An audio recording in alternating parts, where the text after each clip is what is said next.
नमस्कार मित्रों, मैं दिनेश यादव अपने संस्कृत मंत्रा एकेडमी चैनल में आप लोगों का स्वागत करता हूं, अभिनंदन करता हूं। अभी तक हमने मेघदूतम के 5 श्लोकों पर चर्चा की, उनकी विस्तृत व्याख्या पढ़ ली, उनकी व्याकरणात्मक टिप्पणियों को भी हमने पढ़ लिया। कल किसी कारणवश वीडियो अपलोड नहीं हो पाया, उसके लिए मैं क्षमा प्रार्थी हूँ। अब चलिए आज शुरू करते हैं मेघदूतम का 6वां श्लोक। 6वां श्लोक क्या कहता है कि जातम वंशे भुवन विदिते पुष्करावर्त कानाम जानामि त्वां प्रकृति पुरुषम काम रूपम मघोनः तेनार्थित्वं त्वयि विधिवशाद दूरबंधु गतो अहम यांचा मोघा वरम अधिगुणे ना अधमे लब्ध कामा। जातं वंशे भुवन विदिते पुष्करावर्तकानां जानामि त्वां प्रकृतिपुरुषं कामरूपं मघोनः तेनार्थित्वं त्वयि विधिवशाद् दूरबन्धु गतो अहं यांचा मोघा वरम अधिगुणे ना अधमे लब्ध कामा।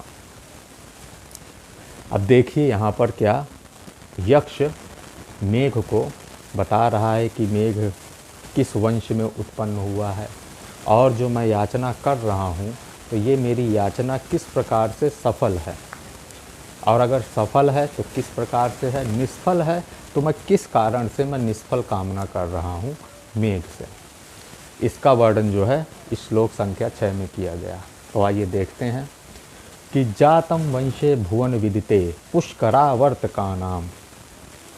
भुवन विदिते, भुवन विदिते संसार में विदित। भुवन का अर्थ होता है संसार या लोक, लोक या संसार।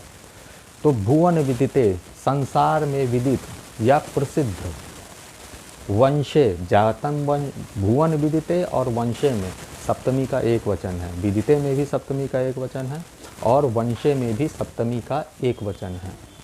तो भुवन विदिते वंशे संसार में विदित या संसार में प्रसिद्ध वंशे, वंश में, भुवन विदिते वंशे संसार में प्रसिद्ध वंश में। कैसा वंश?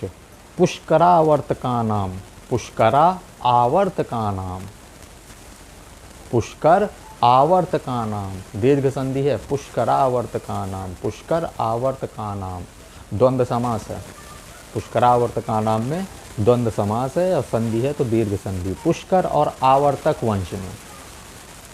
जातम उत्पन्न, पुष्कर और आवर्तक वंश में जातम, पुष्कर और आवर्तक वंश में क्या उत्पन्न, जातम। जन धातु है और इक्त प्रत्यय है जातम में। जातम में जन धातु है, इक्त प्रत्यय। जातम उत्पन्न, भुवन विदिते संसार में प्रसिद्ध, वंशे वंश में, पुष्करावर्तका नाम, पुष्कर और आवर्तक जातम में उत्पन्न। तो इसका अर्थ क्या होगा कि भुवन विदिते पुष्करावर्तका नाम वंशे जातम। भुवन विदिते पुष्करावर्तका नाम वंशे जातम। भुवन विदिते संसार में प्रसिद्ध पुष्कर और आवर्तक वंश में जातम उत्पन्न। भुवन विदिते पुष्करावर्तकानाम वंशे जातम, कि संसार में प्रसिद्ध पुष्कर और आवर्तक वंशे वंश में जातम उत्पन्न। कौन? मेघ। कह मेघ। संसार में अगर ये प्रश्न आ जाए कि मेघ का वंश क्या है तो पुष्कर और आवर्तक वंश है। पुष्कर आवर्तक वंशे जातम, पुष्कर और आवर्तक वंश में उत्पन्न, भुवन विदिते संसार में प्रसिद्ध। अगली लाइन है जानामि त्वां प्रकृति पुरुषम काम रूपम मघोनः।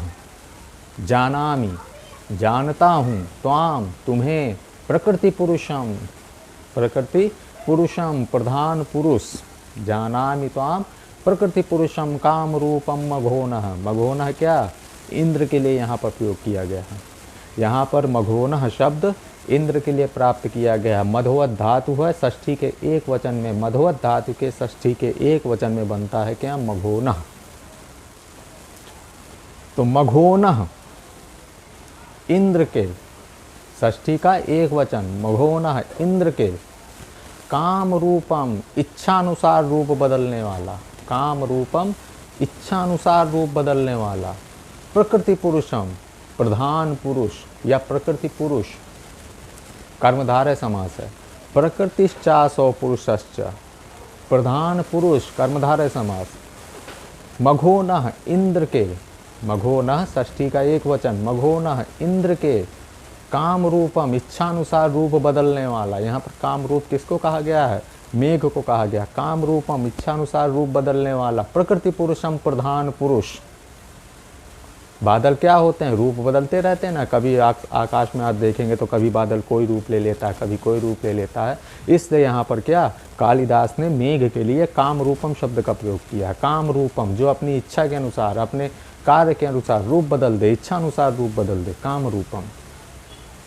इंद्र के लिए नहीं है यहाँ पर काम रूपम मघोना, मघोन के लिए नहीं है यहाँ काम रूपम शब्द, इंद्र के लिए नहीं। यहाँ पर काम रूप शब्द जो है मेघ के लिए है। मघोनः इंद्र के, काम रूपम इच्छानुसार रूप बदलने वाला, प्रकृति पुरुषम प्रधान पुरुष, जानामि जानता हूँ, किसे? त्वाम तुम्हें,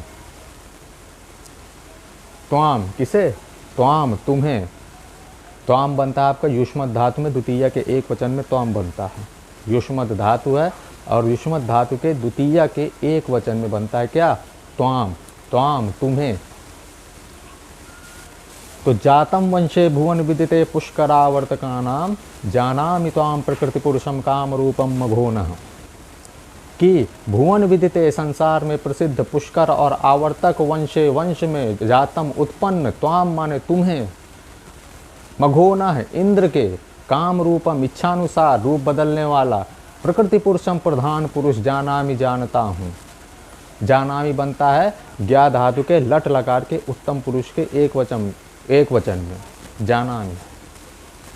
ज्ञा धातु है लट लकार उत्तम पुरुष के एक वचन में बनता है जानामि। त्वाम जानामि, तुम्हें जानता हूँ। त्वाम बनता है युष्मद के द्वितीय के एक वचन में, ठीक है। तो त्वाम तुम्हें, मघोनः इंद्र के, काम रूपम इच्छानुसार रूप बदलने वाले, प्रकृति पुरुषम प्रधान पुरुष के रूप में क्या जानता हूँ। कौन? मैं जानता हूँ। यक्ष कह रहा है किसे? मेघ को कह रहा है कि मैं तुम्हें इंद्र के प्रधान पुरुष के रूप में जानता हूँ। और कैसा प्रधान पुरुष? जो अपना इच्छानुसार रूप बदल ले। और कैसा प्रधान पुरुष? पुष्कर और आवर्तक वंश में उत्पन्न है, जिसका वंश जो है संसार में प्रसिद्ध है। पुष्कर और आवर्तक वंश में उत्पन्न तुम्हें मैं, और इच्छानुसार रूप बदलने वाले, और किसके प्रकट प्रधान पुरुष के रूप में? इंद्र के प्रधान पुरुष के रूप में। त्वाम जानामि, मैं तुम्हें क्या जानता हूँ। अब आगे देखिए, तेनार्थित्वम तोयि विधिवशाद दूर बंधु गतो अहम यांचा मोघा वरम अधिगुणे नाध में लब्ध कामा। तेनार्थित्वम तोयि विधिवशाद दूर बंधु गतो अहम।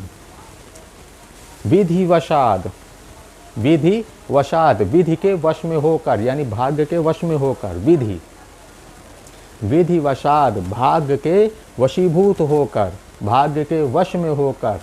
दूर बंधु गतो अहम, अहम दूर बंधु गतः, गतो अहम पूर्व रूप संधि है, ओ के बाद आ रहा है तो आ का एस हो गया है। दूर बंधु गतो अहम, दूर बंधु गतो अहम। विधिवशात, अहम विधिवशात दूर बंधु गतः। अहम क्या? मैं, विधिवशात भाग्य के वशीभूत होकर, विधि के वशीभूत होकर, दूर बंधु गतः अपने बंधु से क्या हो गया हूँ? दूर हो गया हूँ। यहाँ पर बंधु शब्द किसके लिए प्रयुक्त किया गया है? पत्नी के लिए प्रयुक्त किया गया है, यक्षिणी के लिए प्रयुक्त किया गया है। यहाँ पर यक्ष क्या कह रहा है कि मैं विधि के वशीभूत होकर, क्योंकि श्रापित था यक्ष, भर्तु शापेन, भर्तु के सांप के द्वारा, अस्तगमित महिमा। कौन? यक्ष, जिसकी महिमा चली गई है, अस्तगमित हो गई, अस्तगमित महिमा वाला कौन? यक्ष। तो वही चीज यहाँ पर कह रहा है कि अहम मैं, विधिवशात विधि के वशीभूत होकर, दूर बंधु गता, अपने बंधु से क्या हो गया हूँ? दूर हो गया, अपनी प्रिया से दूर हो गया हूँ, अपनी अक्षणी से दूर हो गया हूँ। तेन, तेन इसलिए, तेन इसलिए, त्वय्यार्थित्वम। तेन बनता है तद धातु के तृतीया के एक वचन में, तद धातु है और तृतीया के एक वचन में बनता है तेन। तेन इसलिए त्वयि आर्थित्वम तुम्हारे आर्थित्व को प्राप्त हुआ हूँ। तेन त्वयि आर्थित्वम तुम्हारे आर्थित्व को, तुम्हारे याचकत्व को प्राप्त हुआ हूँ। आर्थित्वम त्वयि आर्थित्वम तुम्हारे आर्थित्व, तुम्हारे याचकत्व को मैं प्राप्त हो गया हूँ। क्यों? क्योंकि विधिवशात दूर बंधुगतो हम, की विधि के वशीभूत होकर के मैं क्या दूर बंधु वाला हो गया हूँ। तेन इसलिए त्वयि आर्थित्वम तुम्हारी याचकत्व को या तुम्हारे आर्थित्व को प्राप्त हो गया हूँ। त्वयि आर्थित्वम, त्वयि बनता है युष्मत् धातु के सप्तमी के एक वचन में, त्वयि युष्मत् धातु है और सप्तमी के एक वचन में बनता है त्वयि। और क्यों आर्थित्व को प्राप्त हो गया हूँ, ये आगे की लाइन में यक्ष कह रहा है कि यांचा मोघा वरम अधिगुणे ना अधमे लब्ध कामा।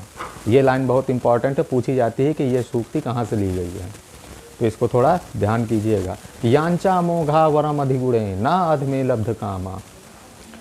मोघा क्या होती है? निष्फल। यांचा याचना, यांचा याचना, याच धातु है, ठीक है। तो यांचा मोघा, मोघा क्या? निष्फल।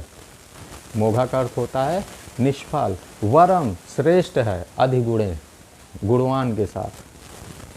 अधिगुणे जिसके पास क्या है? गुण है। अधिगुणे में क्या है? बहुब्रीहि समास है। दूर बंधु में भी बहुब्रीहि समास है। प्रकृति पुरुषम में कर्मधारय समास है। दूर बंधु में बहुब्रीहि समास है। अधिगुणे में भी बहुब्रीहि समास है। लब्ध कामा में भी बहुब्रीहि समास है। तो यांचा मोघा वरम अधिगुणे, कि अधिगुणे जो गुणवान है, जो गुणशाली है, जो गुणों को रखता है, गुणवान या गुणशाली के साथ यांचा याचना। और कैसी याचना? मोघा यांचा, निष्फल याचना, वरम श्रेष्ठ है। कि मत कहने का मतलब यह है कि जो गुणवान व्यक्ति है, यहाँ पर यक्ष जो है मेघ को गुणवान व्यक्ति के रूप में ले रहा है, गुणी व्यक्ति के रूप में ले रहा है। तो कह रहा है कि गुणवान व्यक्ति के साथ मोघा यांचा, निष्फल याचना भी श्रेष्ठ है, वरम श्रेष्ठ। और कैसी याचना श्रेष्ठ नहीं है? ना अधमे लब्ध कामा। अगर आप अधिगुणे के साथ, गुणवान व्यक्ति के साथ कोई याचना करते हैं और वो निष्फल हो जाए तो भी वो श्रेष्ठ है। वो याचना पूरी ना हो तो भी वो श्रेष्ठ है। ना अधमे लब्ध कामा। लब्ध कामा का अर्थ क्या होता है? कामनाओं की पूर्ति या कामनाओं को प्राप्त करना, अपनी इच्छाओं को प्राप्त कर लेना, लब्ध कामा। बहुब्रीहि समास। अपनी जो है याचना को पूर्ति कर लेना, लब्ध कामा, अपनी इच्छाओं को प्राप्त कर लेना। ना अधमे, अधम के साथ। अधम क्या? नीच व्यक्ति। अधम नीच। तो ना अधमे लब्ध कामा, कि नीच व्यक्ति के साथ अपनी इच्छाओं की पूर्ति करने से बेहतर है कि आप गुणवान व्यक्ति के साथ निष्फल याचना करें, वो ज़्यादा श्रेष्ठ है। ना अधमे लब्ध कामा, कि नीच व्यक्ति के साथ इच्छा की पूर्ति होना वो श्रेष्ठ नहीं है। अधिगुणे वरम मोघा यांचा, कि गुणवान व्यक्ति के साथ निष्फल कामना जो है वो श्रेष्ठ है। तो ये चीज़ जो है, ये अर्थ आपके मेघदूत के श्लोक संख्या 6 का है। एक बार और देख लीजिए। जाते वंशे भुवन विदिते पुष्करावर्तका नाम जानामि त्वां प्रकृति पुरुषम काम रूपम मघोनः तेनार्थित्वं त्वयि विधिवशात् दूरबंधु गतो अहम यांचा मोघा वरम अधिगुणे ना अधमे लब्ध कामा। भुवन विदिते संसार में प्रवेश प्रसिद्ध पुष्कर और आवर्तक वंशे, पुष्कर और आवर्तक वंश में जातम उत्पन्न त्वाम तुम्हें मघोनः इंद्र के काम रूपम इच्छानुसार रूप बदलने वाला प्रकृति पुरुषम जानामि प्रधान पुरुष जानता हूँ। अहम मैं विधिवशात, विधि के वश होकर, विधि के वशीभूत होकर दूर बंधुगतः, दूर बंधु वाला हो गया हूँ। तेन इसलिए त्वयि आर्थित्वम तुम्हारे याचकत्व को प्राप्त हुआ हूँ। त्वयि आर्थित्वम तुम्हारे आर्थित्व को प्राप्त हुआ हूँ। यांचा मोघा वरम अधिगुणे ना अधमे लब्ध कामा, कि अधिगुणे के साथ जो निष्फल कामना है, मोघा यांचा जो निष्फल कामना है वो श्रेष्ठ है, बल्कि अधम के साथ इच्छा की पूर्ति श्रेष्ठ नहीं है। ना अधमे लब्ध का, ना कि अधम के साथ इच्छा की पूर्ति। आर्थित्व में ऋणी प्रत्यय है, अर्थ धातु है और ऋणी प्रत्यय है। जातम में जन धातु है, एक तो प्रत्यय है। तो इस तरह से आपकी श्लोक संख्या 6 समाप्त होती है। अगर आपको ये वीडियो पसंद आया हो तो वीडियो को लाइक कर दीजिएगा हमारे चैनल पर नए हो तो चैनल को सब्सक्राइब कर दीजिएगा। धन्यवाद।